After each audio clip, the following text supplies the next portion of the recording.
Здравствуйте, друзья!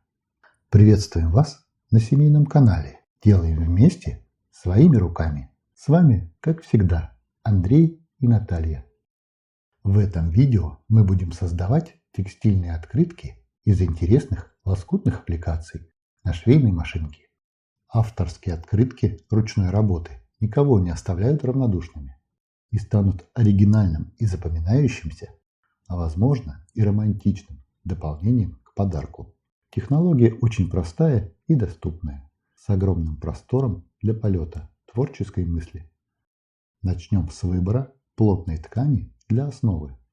Ткань должна быть без рисунка, нейтрального цвета, так как это будет фоном рисунка аппликации. Вырезаем из ткани лоскуток нужного размера. У нас это кусочек 20 см в длину и 14 в ширину. Потом делаем эскиз. Предварительный набросок, фиксирующий замысел и расположение основных элементов будущей открытки.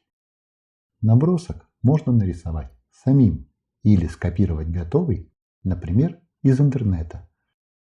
Мы нарисовали 4 варианта будущих открыток.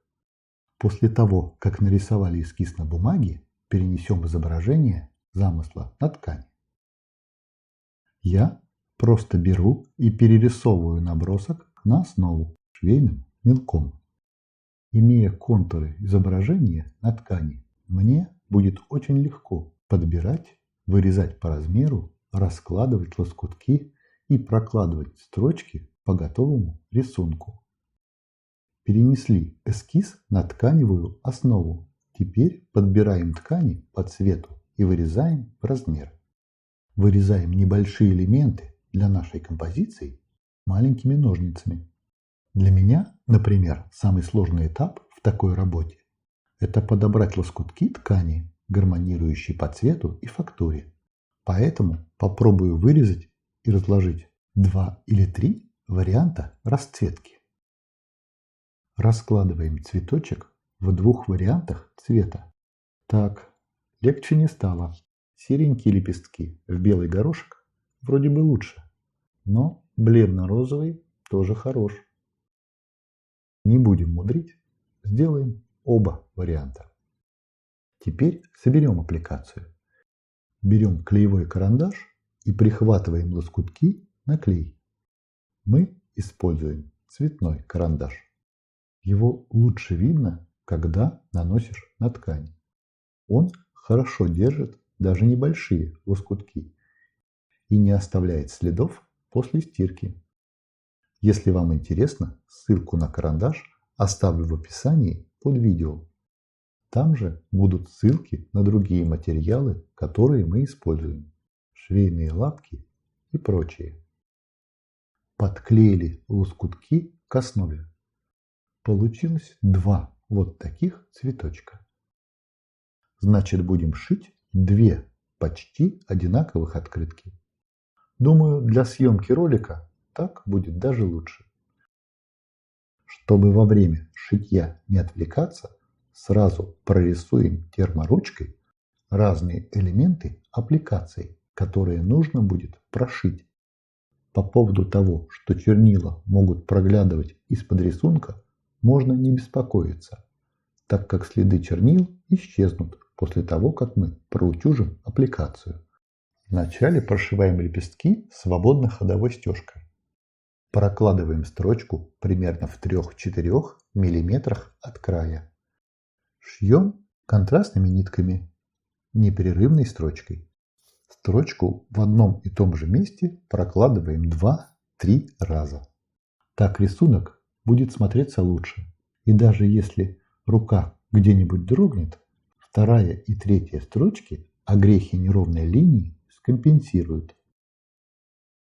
Я небольшой специалист в работе с художественной стежкой, поэтому иногда, чтобы строчка была ровнее, останавливаюсь и разворачиваю ткань в удобную для работы сторону.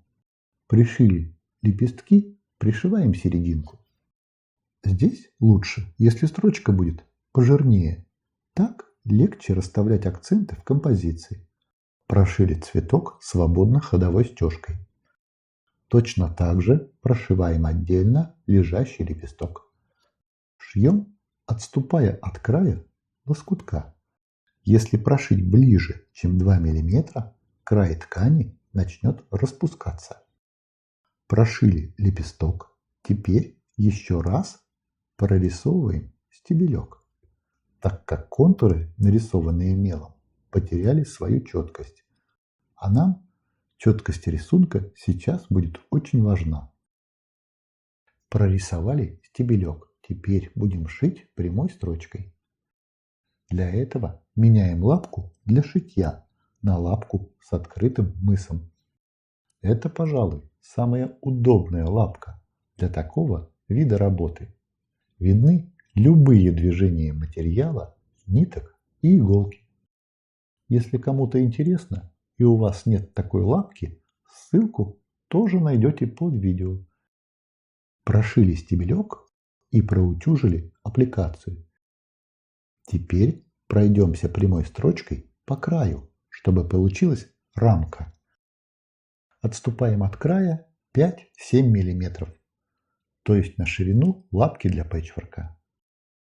И прокладываем прямую строчку крупными стежками, контрастными нитками. Если ткань, которую вы используете для основы, недостаточно плотная и шитье ее деформирует, можно под основу подложить еще небольшой лоскуток. Все, наша работа практически готова. Теперь нужно выбрать подходящую бумагу и собрать открытку. Мы используем бумагу для пастелей. Лоскуток с открыткой можно просто приклеить к бумаге. Я люблю, чтобы все было надежно, поэтому предпочитаю вначале приклеить, а потом пришить. Машинка очень хорошо прошивает бумагу, которую мы используем. Мы показали интересную идею, а дальше все зависит от вашей фантазии и желания. На просторах интернета мы видели огромное количество замечательных, интересных текстильных открыток, украшенных пуговицами, кружевом, бижутерией в разных техниках и стилях. А на этом на сегодня у нас все. Если вам нравится то, что мы делаем, подписывайтесь, пишите нам. Будем творить вместе. Всего вам доброго. До свидания.